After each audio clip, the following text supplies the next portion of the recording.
आज ही ओला dock app download करें। ओला dock, doctor का अपॉइंटमेंट आसानी से। अस्सलाम वालेकुम, मेरा नाम डॉक्टर सदफ तला है और मैं dental office and medical centre में एज अ जनरल डेंटिस्ट और एज एन ऑर्थोडोंटिक कंसल्टेंट अपनी खिदमत सर अंजाम दे रही हूँ। बेसिकली जिस टॉपिक पे हम आज बात करेंगे वो हैं ऑर्थोडोंटिक ब्रेसेस। ऑर्थोडोंटिक ब्रेसेस जैसा कि आप लोग जानते हैं कि हमारी आजकल की जनरेशन में दांतों का टेढ़ा मेढ़ा होना और उनके बीच में स्पेसेस होना और उनका बाहर की तरफ होना या बिल्कुल अंदर की तरफ होना बहुत ज़्यादा कॉमन जो है वो एक प्रॉब्लम है जो कि पाई जा रही है। और ये हमारी पॉपुलेशन में अच्छी बात है कि लोगों में इससे रिलेटेड अवेयरनेस भी बढ़ती चली जा रही है। बेसिकली दांतों को सीधा करने के लिए बहुत सारे तरीके होते हैं, जिसमें हम जो है वो मेटल के भी ब्रेसेस लगा सकते हैं जो कि कुछ इस तरीके के होते हैं दिखने में। सिरेमिक के ब्रेसेस भी होते हैं हमारे पास जो है बिल्कुल टूथ कलर के होते हैं, दांत के जो है वो कलर के होते हैं। और तीसरी चीज़ ये हमारे पास जो आई है दांतों को सीधा करने के लिए, ये हैं हमारे क्लियर अलाइनर्स जो कि बिल्कुल ट्रांसपेरेंट होते हैं। आज जिस चीज़ के बारे में हम बात करेंगे वो बेसिकली मेटल के ब्रेसेस हैं। जब मरीज़ हमारे पास आता है तो उसके दिमाग में बहुत सारे सवालात होते हैं रिगार्डिंग दिस के अगर मैं ये मेटल के मुंह में लगाऊंगा तो मेरे मुंह में कोई इन्फेक्शन तो नहीं हो जाएगा। जैसे कि सवाल होता है कि ये लगाने के बाद दांतों की सफाई का ख्याल मैं किस तरीके से रखूँगा। कुछ को ये सवालात होते हैं कि क्या हम इस तरीके से दांतों को जब अपनी जगह से हिलाएंगे तो ऐसा तो नहीं है कि वो अपनी जगह से हिल जाएंगे और परमानेंटली मतलब मुस्तकिली तौर पे वो अपनी जगह से हिले हुए होंगे। ऐसा कुछ भी नहीं है।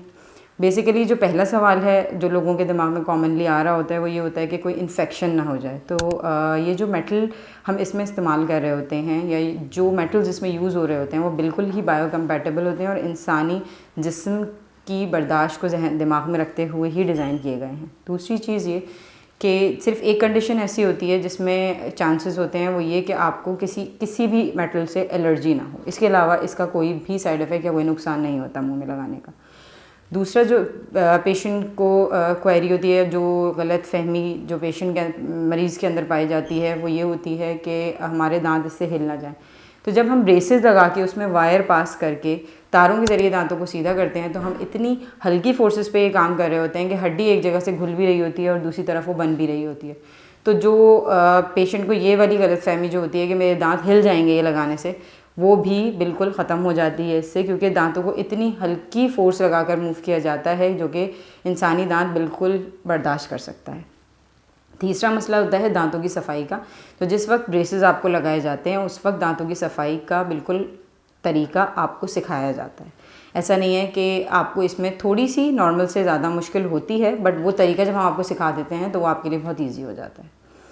अब सवाल ये उठता है कि ब्रेसेस लगाए ही क्यों जाएं। दांत अगर थोड़े बहुत टेढ़े भी हैं तो क्या फ़र्क पड़ता है, या दांतों को ब्रेसेस ना लगाने से क्या नुकसान हो सकता है। तो दांतों के टेढ़ा होने से ना सिर्फ दांतों की खूबसूरती में फ़र्क आता है और आपकी एस्थेटिक्स जिसको हम कहते हैं उस पर फ़र्क पड़ता है, बल्कि इसकी वजह से दांतों की सफाई करने में जो मुश्किल होती है वो लंबे अरसे तक अगर वही मैल और वही कैलकुलस और प्लाक आपके मुंह में जमा रहे तो वो आगे जाकर आपके दांतों में और आपको मसूड़ों की ऐसी बीमारियों का शिकार कर सकता है जो कि आपके दांतों को लंबे अरसे में लूज़ करके, मसूड़े से लूज़ करके आपके दांत उससे गिर भी सकते हैं।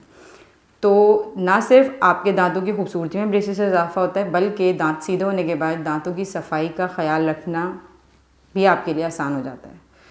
तो और दूसरी चीज़ ये कि वो वाली प्रॉब्लम के दांत हिल जाएंगे अपनी जगह से, वो भी रिजॉल्व हो जाती है।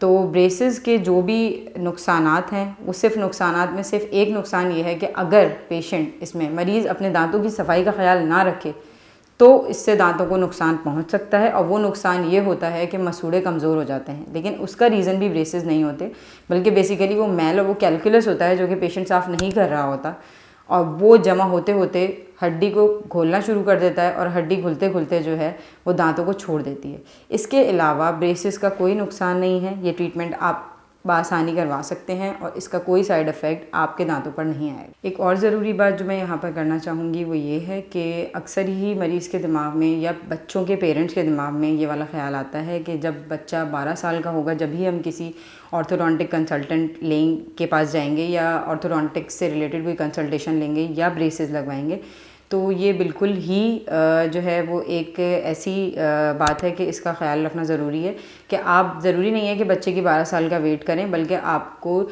7 साल से बच्चे की ऑर्थोडोंटिक कंसल्टेशन स्टार्ट कर देनी चाहिए। हो सकता है कि बच्चे को उस वक्त ब्रेसेस की ज़रूरत ना हो, बल्कि उसको उसके जबड़े को ग्रोथ करवाने की नीड हो, क्योंकि वो ये प्रोसेस हो ही सिर्फ ग्रोइंग एज में सकता है। तो इस वजह से ज़रूरी है कि आप एक ब्रेसिस के स्पेशलिस्ट से एक अपॉइंटमेंट ले लें। अगर बच्चे को ज़रूरत होगी तो ही वो आपको जो है वो एडवाइस करेंगे, अदरवाइज़ वो आपको बोलेंगे कि आप फॉलोअप पे रहें या 6-6 महीने के बाद हमें दिखाएं। तो ये वाली चीज़ भी एक बहुत ज़रूरी है, इसकी अवेयरनेस होना भी बहुत ज़रूरी है कि ज़रूरी नहीं है कि आप 12 साल तक का इंतज़ार करें। अक्सर पेशेंट हमारे पास उस वक्त आते हैं जब उनकी ग्रोथ बिल्कुल ख़त्म हो चुकी होती है, और हमारे पास जब ग्रोथ नहीं होती तो हम जबड़े की ग्रोथ नहीं करवा पाते, जॉज़ की ग्रोथ नहीं करवा पाते। तो अगर ये वाली चीज़ को हम अर्ली एड्रेस कर लें तो इसके रिज़ल्ट्स बहुत अच्छे आते हैं। अच्छा, ब्रेसेस से रिलेटेड अगर आपको और भी किसी मालूमात की ज़रूरत हो तो आप dental office and medical centre में आके अपनी कंसल्टेशन करवा सकते हैं। ये वॉक इन भी हो सकता है, और आप ऑनलाइन ओला डॉक के थ्रू ऑनलाइन कंसल्टेशन भी बुक करवा सकते हैं। Thank you. पाकिस्तान के टॉप डॉक्टर्स के साथ अपॉइंटमेंट बुक करें, वो भी पेशेंट फीडबैक देखते हुए।